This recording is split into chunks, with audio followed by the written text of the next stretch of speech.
What is ELV? Why did we start it? Enthusiast Lifecycle Value, basically our industry's equivalent of a customer lifetime value. Max, I think you remember whenever we started this discussion of moving beyond the siloed departmental look at dealerships, looking at a parts department, service department, sales department, we said we have to look at it from the entire dealership. So how do we do that? We have to have some type of measure. So Mhm. that's where this number ELV came from. We realized that it's hard to just put a customer lifetime value number Yep. out there because it's not reflective of your most loyal customers. Yeah. I thought So what was yeah, interesting when we started our conversation that we really talked a lot about our own stores and the people that were our customers, like the people who, I sold my dealership 7 years, 5 years ago, 5 years ago, something like that. And still those people contact me all the time. Like the best customers, the ones that my entire team would light up when a customer would walk in, like, oh, what's up, Jack? How you doing? Like what we were trying to do was say, how do we identify Jack in the data? And if we can identify Jack in our data, then maybe we can identify everybody else's Jack, everybody else's best customers.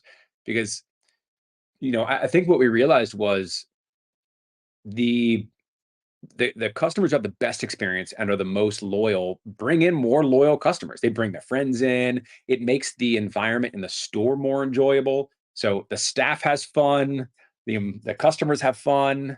Like, and we wanted to figure out how do you find them in data and how do you measure that so that we can start really focusing on improving it. That's yeah. that's where this whole thing kind of got started, was this idea of ELV, which for us stands for Enthusiast Lifecycle Value.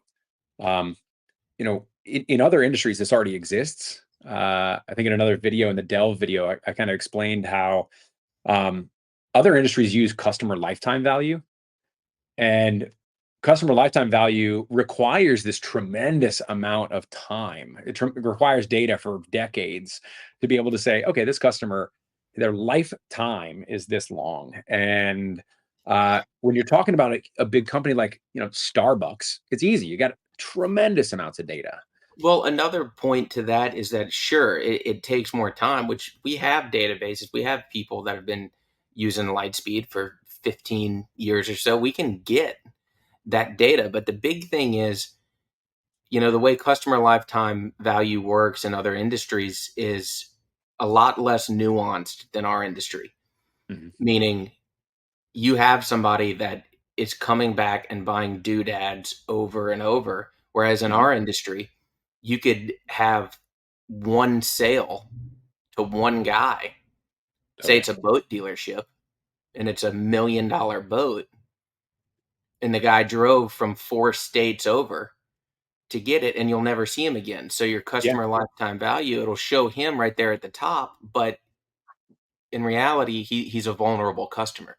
So exactly. we had to figure out a way to build in that nuance, which is Yeah. where How do you enthusiast life cycle How do value you comes in. find out in the data who's actually showing up to you? Who's actually building the value of your store? And then what's it Well, worth to focus on them? right. Who's actually showing up, but at the same time not discrediting the business that they're bringing you. Yeah, Because absolutely. whenever you were So talking about your best customers, you mhm, know, like I remember whenever I worked for you, there was a guy that bought several bikes, and whenever we were building the algorithm, I thought, how in the world is this guy not showing up as a loyal? And we yeah, looked at it and we both said, well, the guy was awful. We couldn't stand dealing with him. And then mhm, whenever we looked at the data, he was raking you over the coals on every deal. exactly. After you sold the dealership and we looked at their data, Yep. he's gone. He's vanished. So he was the definition, the perfect anecdote for a vulnerable customer. Yeah, exactly. He might buy a lot of things from us. Doesn't mean that he's a valuable customer to us. And so that Right. algorithm is all about figuring out how do you pinpoint the right customers, not just the one who spends the most money or visits the most often. So I got Yeah, some let's get visuals into I it. want to show here that we can kind of walk through what ELV means so that you can kind of get a better grasp of it. So the idea here is that we've got three separate departments that honestly, in our industry, we look at them like they're three totally different businesses.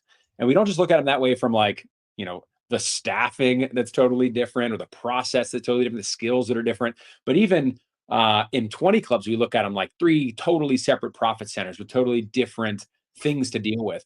In the DMSs, it's totally different databases. Those things aren't actually communicating with each other. It's just these totally siloed experiences.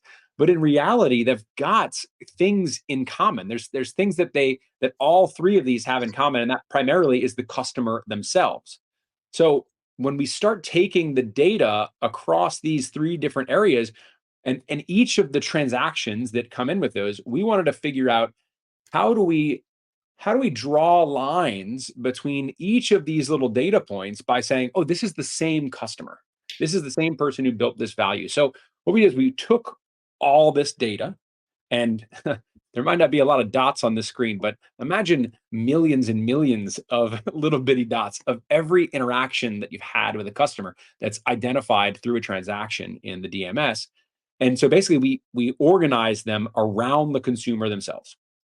And when we did that, we then started to see what an individual customer might be worth, and not just by the total spend that they'd created, but that idea of creating a life cycle was all about saying, okay, these green dots are the major unit sales, and we're creating life cycles around when they buy a major unit. So they bought that motorcycle or they bought that boat and they came back for parts, or they showed up in the pro shop, or afterwards they visited service and then they went back to the pro shop. They did a couple more parts, they did this thing. And then eventually, after all these interactions, they ended up buying their second or their third. And so that's where we would kind of break them out to say, okay, well, this life cycle right here created this much value. Danny, I think that the customer that you mentioned, he bought a ton of units from us, but the value in each one of those life cycles was minuscule. It was a lot of Yeah, work. We did so much work with that guy, but it turns out we really lost money on most of it, and that wasn't evident in the deals that we were doing. So, right. you know, after we did the life cycle thing, I think it was when Danny and I really started figuring out like what else could we do? It's not just saying, okay, this guy, Jack, is awesome. And we love Jack. And it shows up here that we love Jack and Jack loves us. Yeah, that's what I But want to make sure that we get across. Like the guy that wasn't great that I was talking about, I'm not saying tell that guy to get out of your store. yeah, What I'm saying is, make sure that you're focusing your processes and building processes around the jacks, around the the best guys guy. Yeah, that are the best. exactly. So how do you find more Jacks? How do you find more people that are awesome? And the way we figured we could do that was by taking this data and then basically all the customers in the database and then organizing them.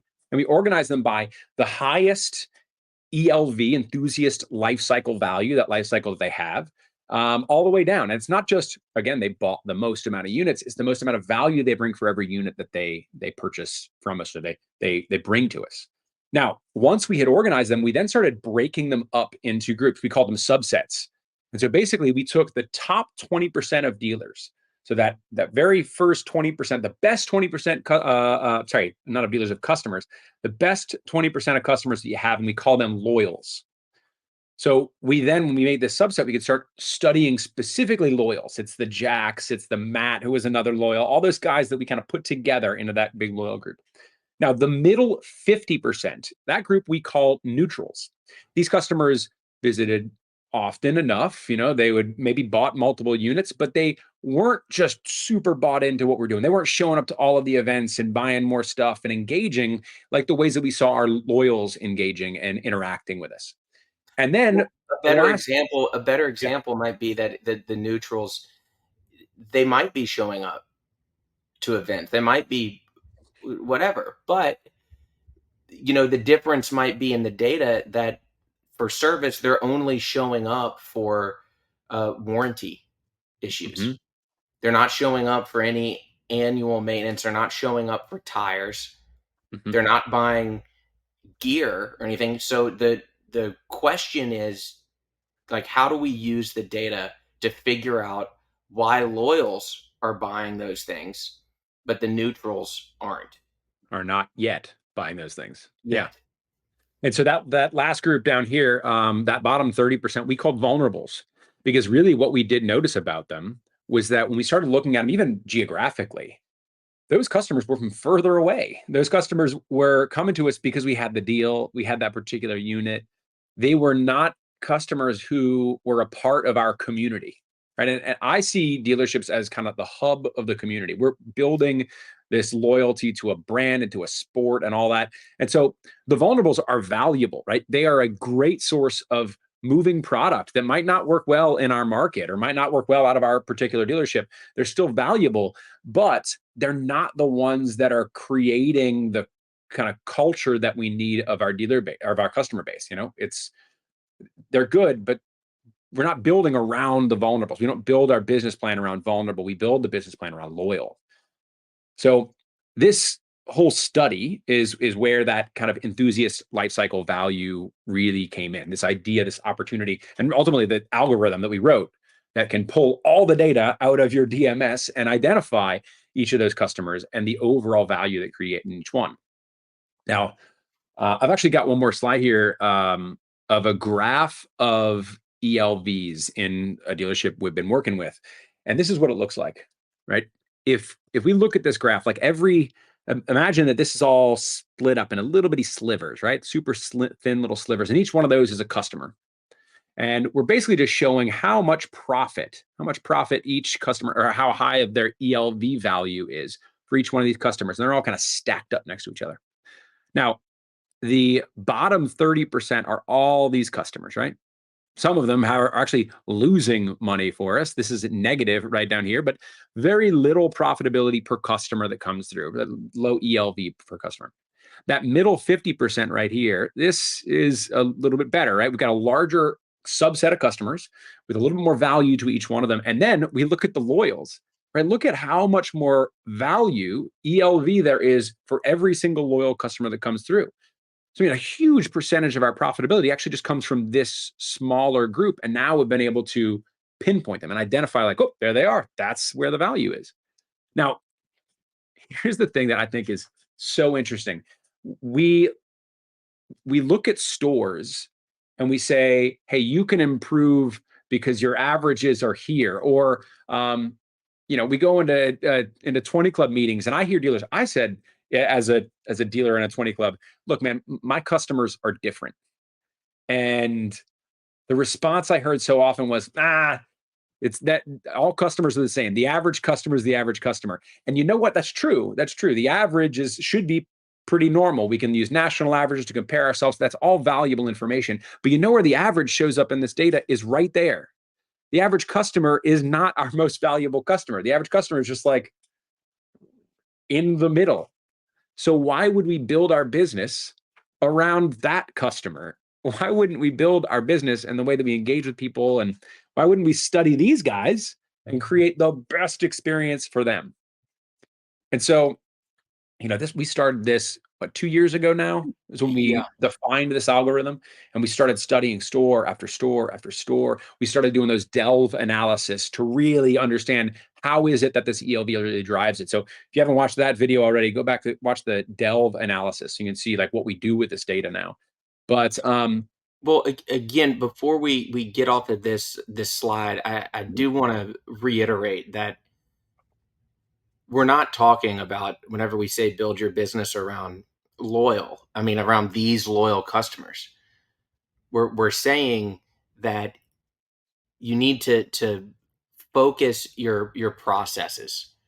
Meaning, what was the number that we saw, Max, in our data?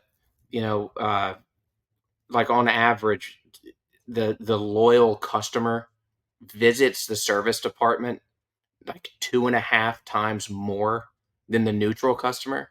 yeah, So that's what we're talking about. yeah, It's if those loyal customers are just happening to get somehow better experiences and service. hmm Like, why is that? If we were yeah, to streamline fixed ops and make it the best it could possibly be, just think of how many more of those neutrals could shift into that loyal category. Absolutely. Yeah, if we make it about, if we show the value of how nurturing a customer through their ownership experience, getting them to visit service more often, more purchases through parts, just more engagement along the way from fixed ops. That's what's really going to grow the dealership, not just because we're making more money in fixed ops, but because we're making loyal customers who are now part of our community and are building way more valuable value for every single unit that they buy. So, Right. man, that's I think we covered enough on ELV and kind of what it means. And I'm hoping that that this just becomes the normal lexicon in the industry, that everybody understands this is the thing that we're really focusing on and what we need to start focusing all of our attention towards. So thanks for Agreed. watching. Thanks for watching. If you have any questions, please feel free to reach out to us. Here's some of our information on how you can contact us. And hopefully we'll see you in the next video or maybe in person. See you next time. See ya.